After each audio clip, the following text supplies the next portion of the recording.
끝까지 여기 계신 분들이 뭐한 가지라도 질문이 있다면 계속해서 진행할 생각을 갖고 있고요.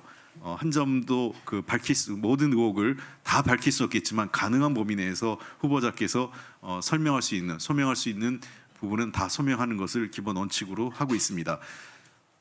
이제부터는 아까 말씀드린 것처럼 횟수에 관계없이 제가 질문을 이제 원하시면 기회를 드리도록 할 계획이고요.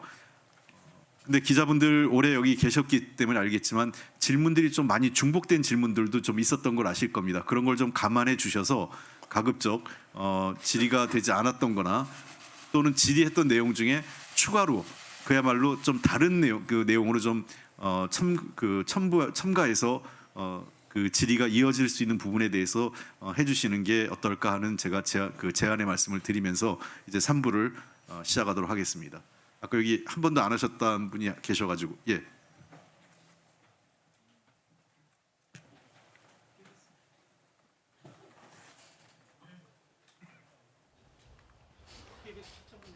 잘 안 들립니다 지금. 마이크가 안 되는데 다른 마이크를 좀 드리죠.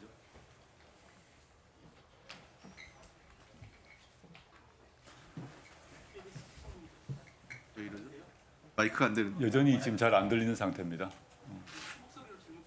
아니 잠깐 아니 다른 방송사 언론사도 있어서요. 조금 또 뚫게 보면.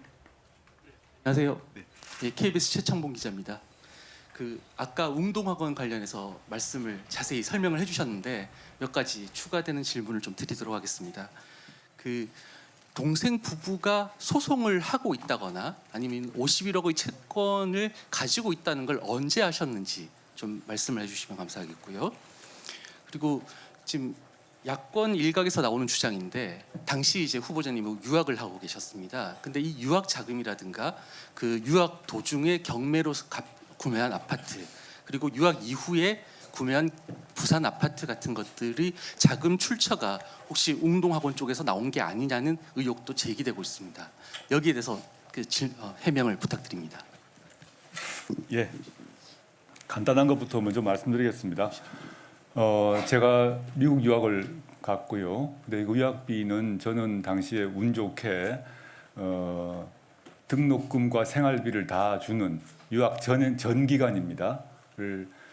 전액 장학금을 받았습니다. 생활비를 포함한. 그래서 저는 그렇게 받았고 제 처는 풀브라이트 장학을 받았습니다. 그래서 저나 제 처나 유학하는 데 있어서 재정적으로는 문제가 없었습니다. 물론 이 자체도 혜택이라고 하면 제가 뭐라고 말씀 못 드리겠습니다만은 그랬고요. 유학 후에 아파트를 어떻게 구매했느냐 이런 말씀이신 것 같습니다. 유학 마치고 돌아오기 전에 90년 전 유학 마치고 97년 IMF 터지고 난 뒤에 들어왔는데 90년대 초반에 저희 돌아가신 장인어른께서 제 처에게 당시 잠실 우성 아파트를 증여하셨습니다. 당시에 이미 아파트가 있었습니다. 그 아파트를 시간 차이 있습니다만은 그걸 정리를 해서 새로운 아파트를 사는 것은 재정적으로 전혀 문제가 없었고 제 처는 유학 가기 전에 한 7, 8년 정도의 무역회사에 상당히 고연봉으로 근무를 했습니다. 그래서 현금도 충분히 있었습니다. 그래서 지금 기자님께서 말씀하신 것처럼 웅동학원으로부터 돈이 와서 저희 아파트를 샀다는 것은 전혀 사실이 아닙니다. 실제 웅동학원에 그거는 교육청에 신고된 각종 공사비 그다음에 은행으로부터의 대출금들을 한번 검토를 해보시면 저희 선친께서 이제 저희 가족에게는 웅동학원이 좀 각별한 의미를 가집니다. 그냥 하나의 학원이 아니라 저희 증조부 때부터의 연이 있는 학교입니다. 그래서 학교를 저희 선친이 인수한 것도 그러하고 인수 후에 학교를 옮기고 난 뒤에 저희 선친이 개인 연대 보증까지 들어서 돈을 빌려서 완공을 다 하고 나중에 IMF가 터지고 난 뒤도 저희 선친이 사재를 털어서 다 비용을 다 댔습니다. 근데 그 돈이 모두 쓰였음을 쓰였다는 자체를 교육부 관련 서류에서 확인하실 수가 있을 것입니다. 그건 제가 말씀드리고 싶고요. 그렇지 않다 그러면 애초에 돈을 거기에 완공을 안 하셨겠죠. 굳이 그 완공을 안 하시고 사재도 투여하지 않으시고 완공을 안 하셨겠죠. 굳이 거기에 수많은 돈을 넣어서 완공을 하고 그다음에 돈을 또 빼서 집을 사주고 이런 여건이 아니었습니다. 당시에 저희 어머니와 아버님이 갖고 있던 집까지 팔아서 거기에 공사 대금을 다 지급을 했고 하도급 업체에서 중에서 제 동생 그 회사 고려시티개발 빼고는 다 완전 지불을 했거든요. 그렇기 때문에 IMF 이후에 그 수많은 많은 사람들이 소송이 날 건데 저희 부친에 대해서는 일체 소송이 없었습니다. 하도급 업체들이 지급을 다 했기 때문이죠. 근데 제 동생만큼은 자식이기 때문에 지급을 못했고 그래서 동생이 이제 좀 안 좋은 처지에 빠졌던 것입니다. 동생 부부 사이에 채권이 양도되고 한 것은 제가 이번 검증 과정에서 비로소 알았습니다. 그래서 동생이 채권이 있었다는 건 알고 있었습니다. 왜냐하면 공사를 했는데 대금을 못 받았다는 점에 대해서 항상 불만을 토로했고 그것 때문에 저희 동생은 돌아가신 아버님에 대한 개인적 불만이 사실 많았습니다. 자신은 공사를 했는데 결국 자기 아버지가 자식한테는 돈을 안 주고 다른 하도급 업체에는 돈을 지급하고 그래서 본인이 여러 어려운 처지 때문에 그것 때문에 좀 분란이 가정적 분란이 있어가지고 그 채권을 갖고 있었다는 자체는 제가 알았습니다. 즉 공사 대금을 못 받았다는 건 알고 있었습니다. 근데 그 뒤로 소송을 제기하고 이런 문제는 제가 학교 운동학원 일은 거의 제가 사실 관여를 안 했습니다. 관여할 수 있는 상황이 아니었습니다. 제가 그 서울에서 여러 가지 활동에 있었고 고향 부산에도 설날하고 명절 정도 갔었고요. 게다가 웅동은 더 이제 다른 상황이라서 웅동 이사회 1년에 한 번 갔을까? 전혀 안 간 일도 많았기 때문에 상황을 잘 몰랐고요. 또 저희 선친께서 좀 당시에 IMF 이후에 건강이 악화되셔가지고 그런 얘기를 저한테 미주알 고주알 이렇게 얘기할 수 있는 처지도 아니었습니다. 그렇게 말씀드리겠습니다. 추가 질문 조금만 드리겠습니다. 네. 후보자님께서 1999년부터 2009년까지 이사로 재직을 하셨는데 10년간이라는 시간이 상당히 긴 시간입니다. 그런데 그 소송을 그때까지도 몰랐다라는 것은 이사로서 배임이다 이런 주장도 나오고 있거든요. 정확히 얘기하면 이제 배임보다 성실 의무 위반이겠죠.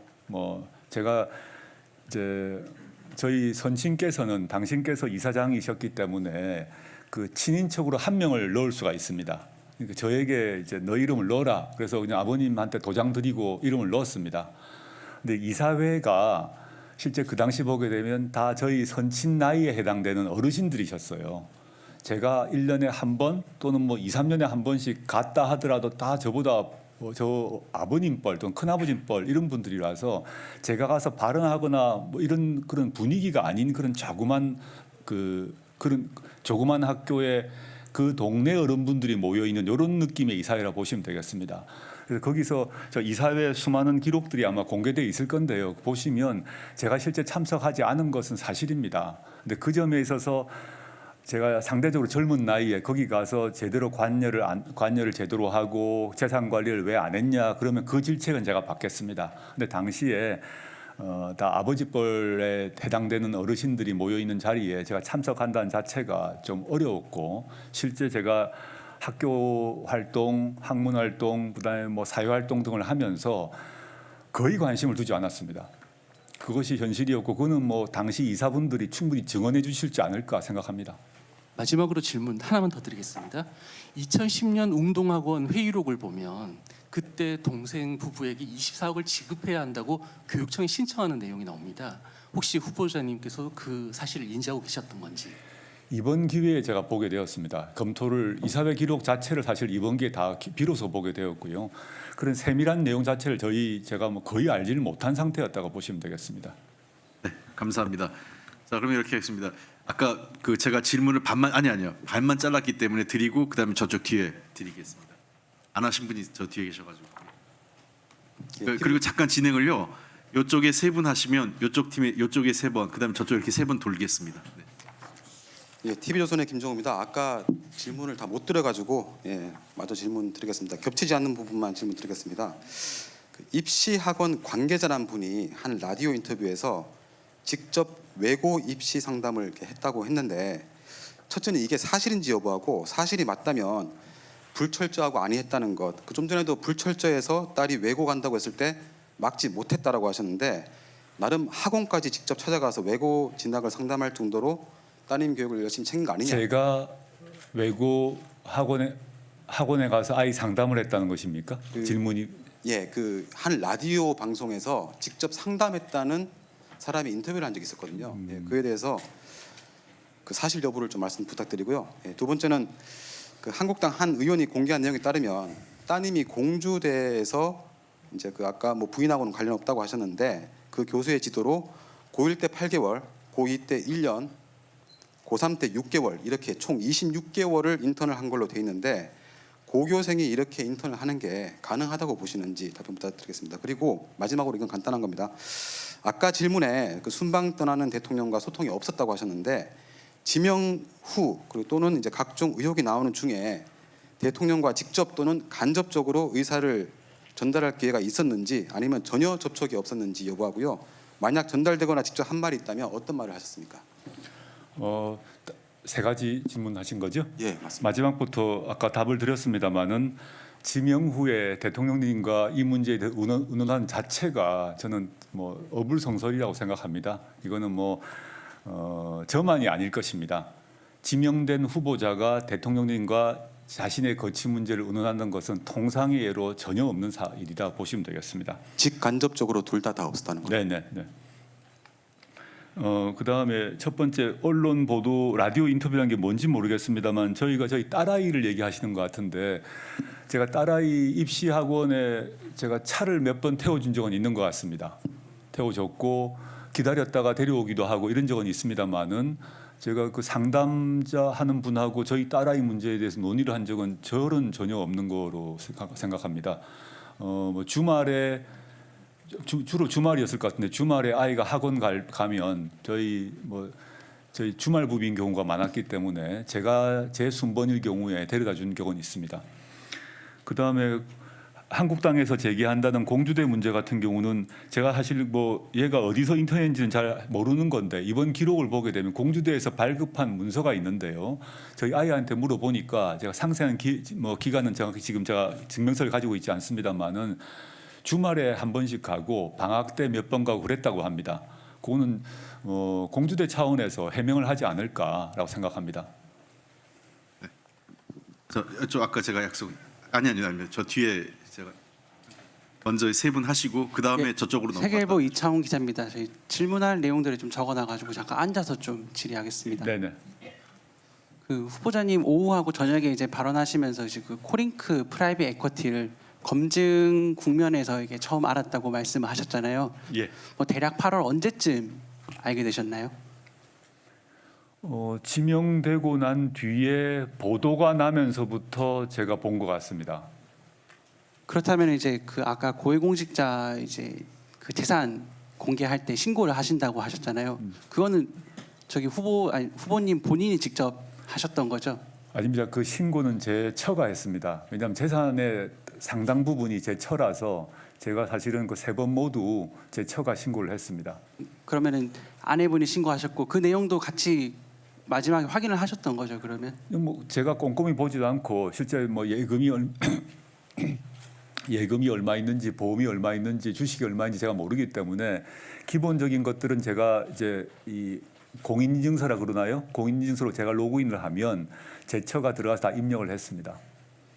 제가 관보를 보니까 관보에 이제 지난 3월달에 공개된 관보에 보면은 코링크 프라이빗 에쿼티라는 이름으로 배우자랑 장녀, 장남 이렇게 재산이 이제 투자가 돼 있는 게 나와 있습니다. 그래가지고 후보자님이 그때 관보를 보셨다면은 코링크 프라이빗 에쿼티에 배우자와 그리고 장남, 장녀가 정확히 투자가 된 걸로 확인할 수 있었을 텐데요. 근데 후보자가 이미 이제 검증 과정에서 코링크라는 이름을 처음 들어봤다는 것과 좀 해명이 좀 맞지 않는 것 같습니다. 제가 그 관보를 보진 못했습니다. 제가 아까도 말씀드렸습니다만은 주식을 제 처가 여러 주식을 갖고 있었습니다. 뭐 저 기억도 잘 안 납니다만은 개별적으로 어떤 주식을 갖고 있었다는 건 저는 알고 있습니다. 근데 어느 주식을 갖고 있는 걸 제가 몰랐거든요.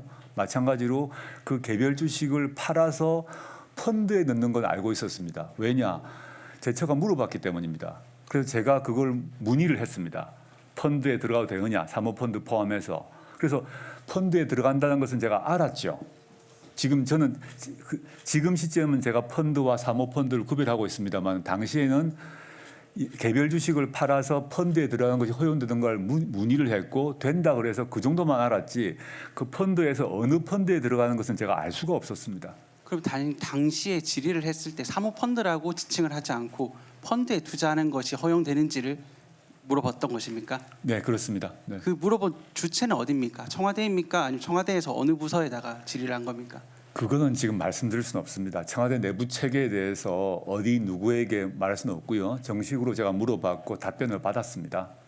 그거는 아까도 오후 질문에서도 답을 했습니다마는 청와대가 아니라 다른 공식적인 관련 부서에서 사모펀드를 포함한 펀드를 고위공직자가 갖는 것이 허용되는 답변은 공식 답변을 아마 들으셨을 겁니다.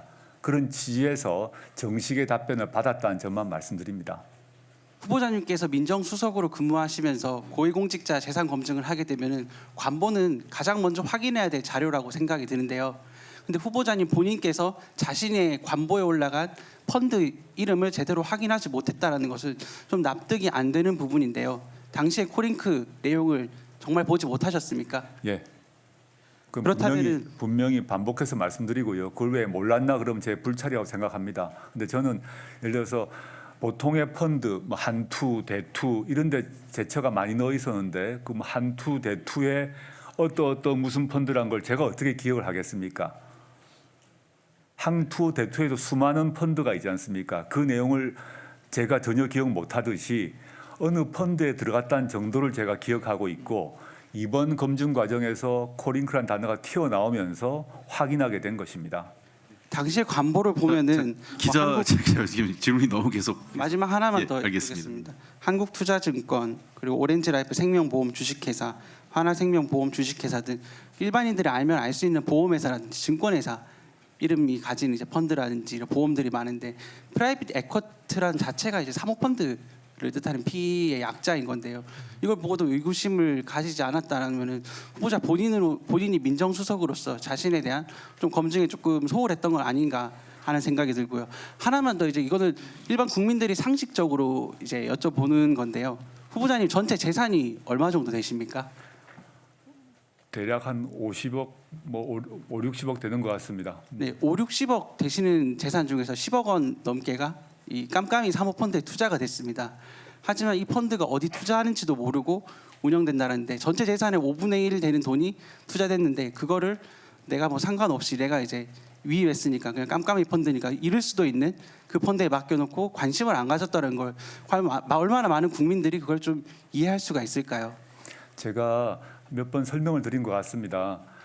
재산 관리는 제가 아니라 제처가 전담을 해왔습니다. 제가 그 점에서 좀 무심했던 가장인 것은 맞습니다. 근데 재산 했던 제 배우자의 입장에서는 자신의 재산을 일부는 보험에, 일부는 예금에, 일부는 주식에 나눠 담았습니다. 근데 개별 주식 중에서 개별 주식에 투자했던 것이 한 10억 정도입니다. 그 개별 주식을 가지면 안 된다고 해서 그냥 펀드로 옮긴 것입니다. 물론 그 10억 자체가 엄청난 큰 돈이지만 그 전체 돈을 관리하는 제처의 입장에서는 그냥 n분의 1로 나눠 담았던 것입니다. 그래서 개별 주식에서 펀드 주식으로 옮긴 것으로 이해해 주시면 당시 상황을 더 정확히 이해할 수 있지 않을까 생각합니다. 후보자님의 사모님께서는 펀드 운영 내용에 대해서 따로 보고를 받으신 적이 없는 건가요? 보고받은 적이 없다는 것은 제가 아까 그 문서를 통해서 말씀드린 것 같습니다. 그 회사에서도 제공한 문서에서 개별적인 주식에 대한 언급을 하지 않고 있으면 아까 제가 보여드린 것 같습니다. 그 오전 과정에 후보자께서 답변할 때 이런 얘기를 하셨어요. 그러니까 이 직접 그 공무원들이 고위공무원이 그 들어왔을 때 직접 투자는 할 수 없고 간접 투자인 경우에는 펀드 모든 펀드 사모 펀드를 포함해서 모든 펀드가 이 고위공직자의 그 직무연성과 무관하기 때문에 가능하다라는 답변을 듣고 투자를 했다. 오전에 이미 그런 답변을 했기 때문에 그 관련돼서 혹시 뭐 기회가 되면 다시 또 추가 질의 드리겠습니다. 여기 워낙 또 다른 분들 기다리시고 계셔서요. 그 뒤에 분 먼저 하시고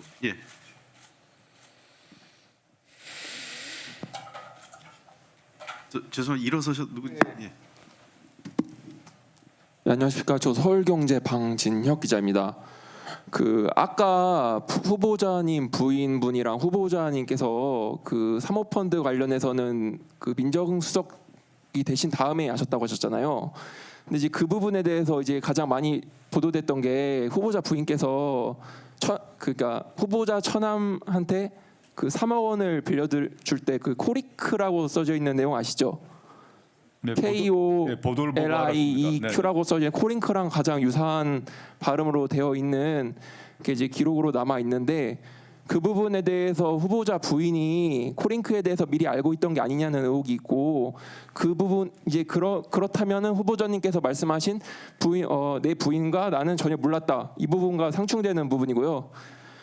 두 번째로는 이제 후보자님께서 따님과 관련해서 후보자님 딸이 영어를 잘하기 때문에 제1저자에 들어갔고 그리고 초록도 쓰게 됐다 이렇게 말씀을 하시는데 사실 저도 이제 이공계 전공자로서 정말 이해가 안 되는 부분이 이 영어만 잘해서 되는 게 아니라 그 부분을 다 이해를 해야 되고 배경 지식을 갖고 수학적, 과학적, 기술적 지식을 다 이해한 상태에서 그게 논문을 이해하고 초록이라도 쓸 수가 있습니다. 근데 이제 교수님의 논리대로 영어를 잘하니까 제일 논문 저자가 됐다. 그럼 전 세계 인구가 10몇 억이 영어 원어민인데 그럼 그분들이 다 제일 저자가 될 수 있는 그런 능력을 갖고 있다. 이렇게 봐도 되는 국민 상식과는 전혀 맞지 않는 논리가 탄생하게 되거든요. 이 부분에 대해서 좀 해명을 다시 한번 부탁드립니다. 네, 제가 영어 잘하는 사람이 모두 다 일저자가 된다고 말한 바 없습니다. 저는 저희 아이가 영어를 잘해서 또는 그 영어 논문을 작성하는데 기여를 해서 일저자가 됐다고 말씀드린 게 아니라 학교에서 만든 프로그램에 신청을 해서 선발이 되어서 그 당국대에 가서 실험을 실제 했고 실험을 하고 난 뒤에 실험 결과를 영어로 옮기는데 기여를 했고 그 판단은 저나 저희 아이가 한 것이 아니라 그 논문의 책임 저자이신 그 교수님이 한 것이란 것입니다. 그래서 아까 오후에 말씀드렸습니다만 현재의 기준으로 봐서는 그런 그 고등학생을 그 정도 역할을 한 고등학생을 일저자에 올리는 것이 좀 특이하게 보이는 건 사실이다. 그런데 그 당시 시점에는 그런 기준이 지금보다 훨씬 모호했고 좀 완화되어 있었다는 점을 말씀드리는 것입니다. 지금 시점에는 그렇게 되지 않을 것입니다. 우리나라에서 이 학문윤리, 연구윤리란 것이 황우석 사태를 계기로 본격적으로 엄격화됩니다. 황우석 사태 그 전후 2, 3년 사이에는 이 문과든 이과든 관계없이 연구윤리 문제가 좀 약했습니다. 그런 맥락이 있지 않을까라고 저는 생각하고 추측하는 것이고 이 판단 역시 제가 장 교수님과 소통하거나 연락한 바가 없기 때문에 장 교수님께서 해명하실 거라고 보고요. 첫 번째 질문으로 다시 돌아가게 되면 제 처가 제 처남에게 돈을 빌려준 건 사실이고 그건 뭐 금융 기록이 다 있으니까 확인하실 수 있을 것입니다. 근데 거기에 지금 기자님이 질문했던 코링크라고 적혀 있는데 뭐 저도 언론 보도를 보고 알았습니다만은 거기 있는 코링크의 영어 스펠링이 그 회사의 영어 스펠링과 다르더라고요. 발음은 비슷할지 모르나. 그거는 역반대로 보면 제 처가 그 실제 회사를 정확히 알지 못했다는 걸 반증하는 게 아닐까 생각합니다. 근데 이제 그렇게 보기에는 사실 지금 후보자님 채권을 가지고 계셨던 게 2017년이랑 18년에 8억 원이셨고 2019년도에 3억 원으로 줄었는데 그 5억 원의 출처에 대해서도 사실 후보자님의 처남께서 그 코링크 PE의 그 주식을 구매하면서 5억 원을 지출을 했는데 그 부분이 5억 원이 채권 변제에 들어간 게 아니냐 이런 의혹도 있고요. 그리고 이제 남은 채권이 또 3억 원인데 그 부분이 상당히 일치하는 부분이 있어서 지금 답변으로는 좀 해명이 좀 부족한 것 같거든요. 그런 금융 기록은 사실 검찰에서 이미 다 압수수색을 해서 보고 있을 것입니다. 제 처와 제 처남 사이에 어떻게 돈을 빌려주고 어떻게 돈을 나중에 3억을 빌려주고 3억을 받고 하는 기록은 공식 금융 기록에 있기 때문에 이거는 뭐 숨길 수 있는 사안이 아닙니다, 기자님. 그러면 민정수석이 되신 이후에 코링크가 투자한 그런 회사에서 관급 수주가 늘어난 부분은 어떻게 해명하실 건지. 이미 오후에 설명을 드렸습니다만 그 관급 공사를 맡았던 업체 이름 자체를 들어본 적이 없고요. 제가 그 표로도 이미 오전에 말씀드렸습니다만은 그 업체가 저 때문에 실적이 높아졌다는 자체가 사실이 아닙니다.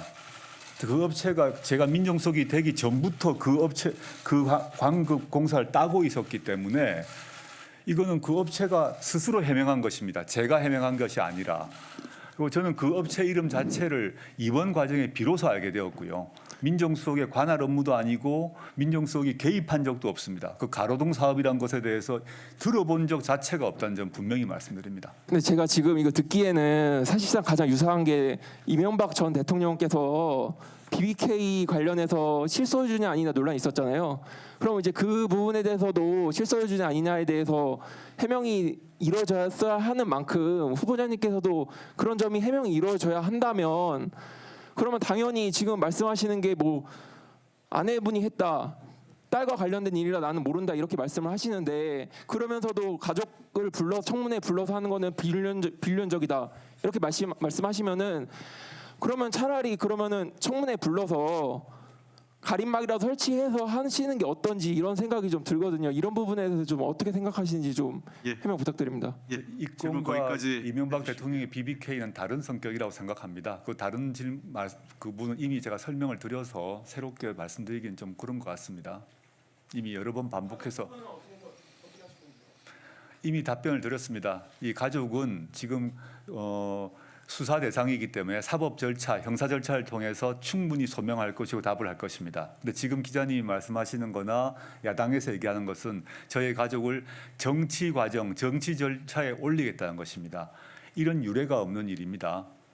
네, 그 제가 한 가지 말씀드리는 게요. 미국 청문회에서 가족을 부르는 경우가 종종 있는데 그 가족은 청문회에 초대받은 것을 축하하는 의미에서 함께 그 옆에서 방청하는 것으로 가족 직계 와이프 그 부인하고 그 가족들을 부르는 경우는 종종 있습니다. 미국 청문회 전통입니다.